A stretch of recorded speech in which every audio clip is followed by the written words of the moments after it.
Hey, it's Kaufman is Alive. I look at comic books new and old. Today I'm looking at an old comic book, Astonishing X-Men #1 by Marvel Comics.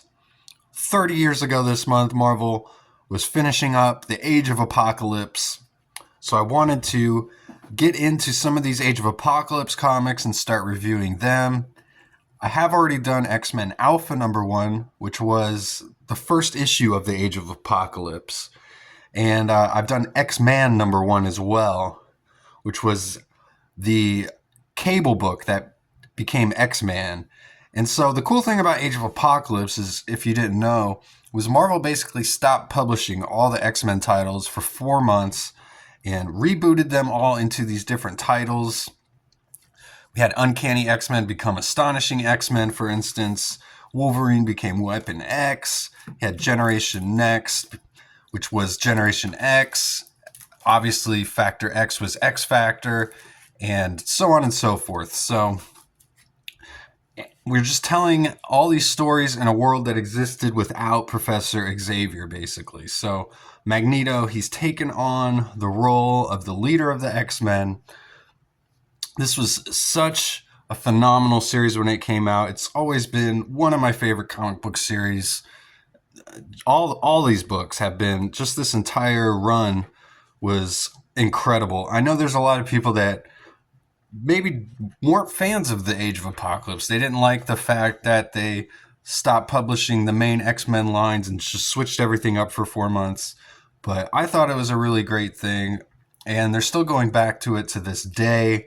There's a new X-Men Age of Apocalypse coming out later this month, where they were kind of revisiting this whole era and this whole world. So I'll be looking forward to that as well. But flipping through this just brings back so many memories. This was a comic I read 100 times as a kid. Definitely bought this off the rack. Bought all these comics off the rack growing up here. But we got Joe Madureira doing the artwork here. This was really where he made his name on this series, doing the X-Men, doing this Age of Apocalypse.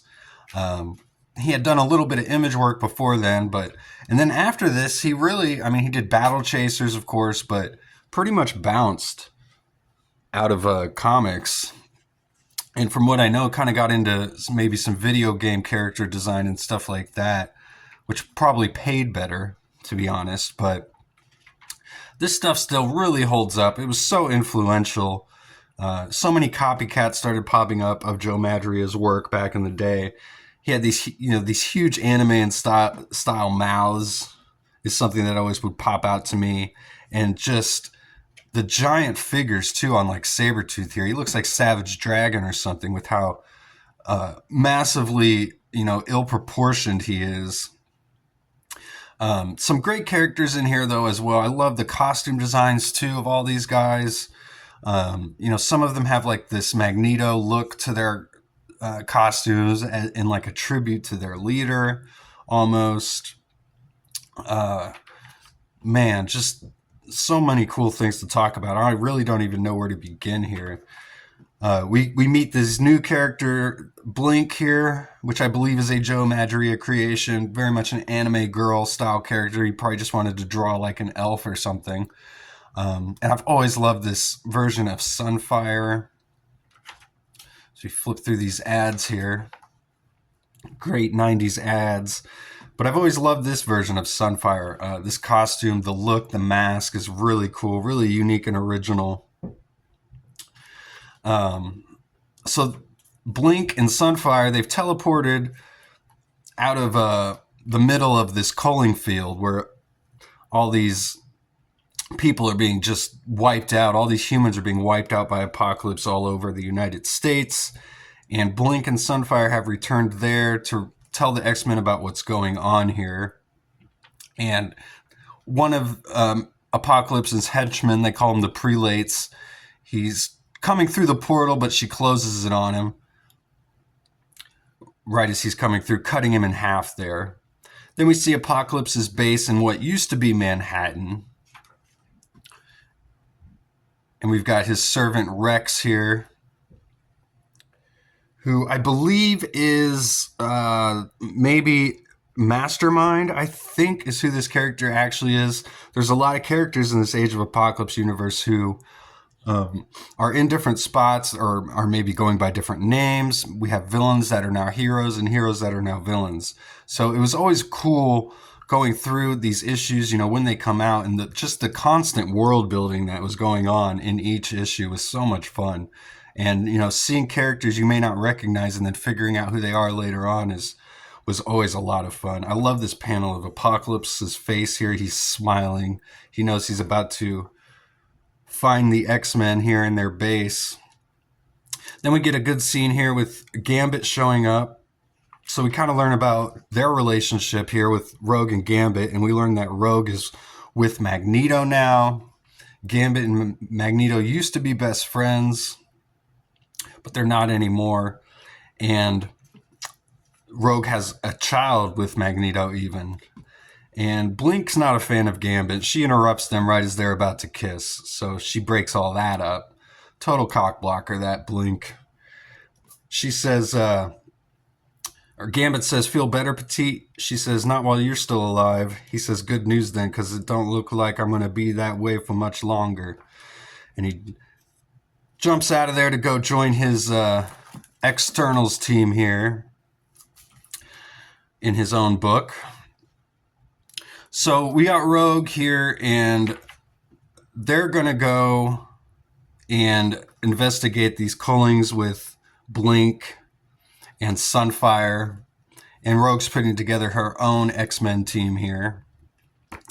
This is a cool panel, and this panel especially is really cool. Just the line work on here looks a lot different, way more comic booky, like retro style comic book. If you can see that here, that panel, just the face of Magneto's eyes there. Really like that.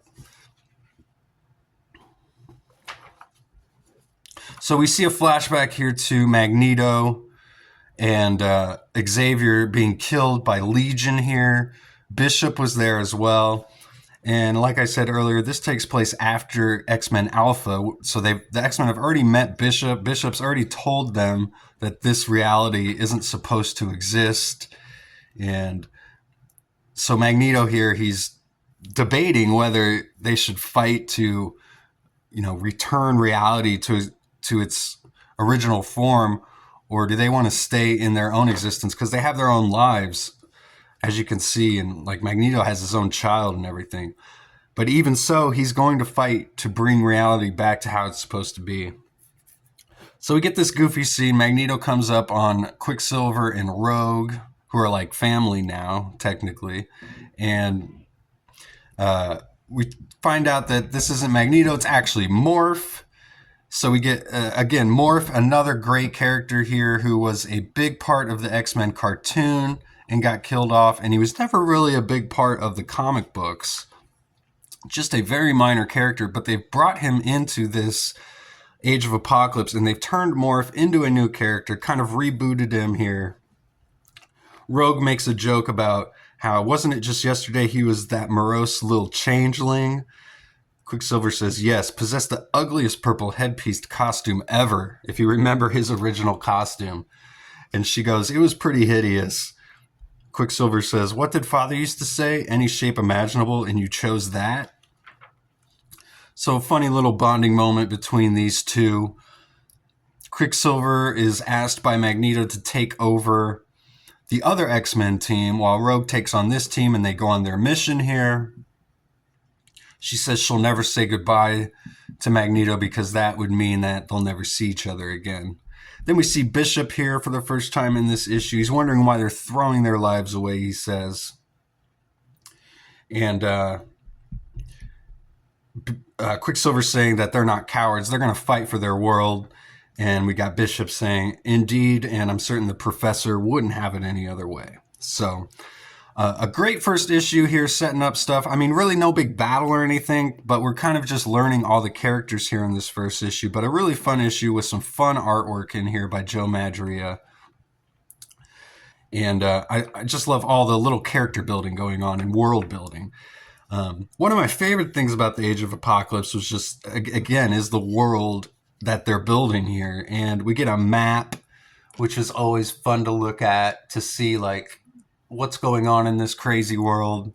There's Apocalypse. He's pretty much got America, North America, under his control. There's security bunkers all around it. There's nuclear fallout in a couple spots. The humans, they're in London. That's their base. And we see human settlements in Africa as well. The path to Avalon in Antarctica. Lots of little things to look at. And we get a letter here. I believe it's from Scott Lobdell, or it might be Bob Harris.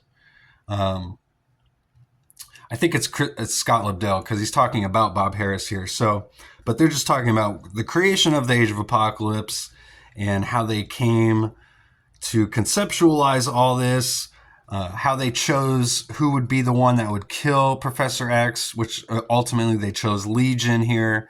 And they talk about how they kind of changed the story from what they originally thought of and decided to have Legion go after Magneto. But then Professor X saves Magneto and Legion accidentally kills Professor X, which is what they end up doing. So some interesting stuff in here as well. And I got to recommend this. Obviously, I'm a huge fan of this series if you didn't already know that. So go check this one out if you can find it. You can probably find this in a dollar bin, to be honest. And I will be back trying to review all these Age of Apocalypse comics. We'll try and get through them while I continue to also review new comics. So stay tuned and please subscribe if you haven't yet. Thanks again for watching. I'll see you guys on the next one. Go read comics.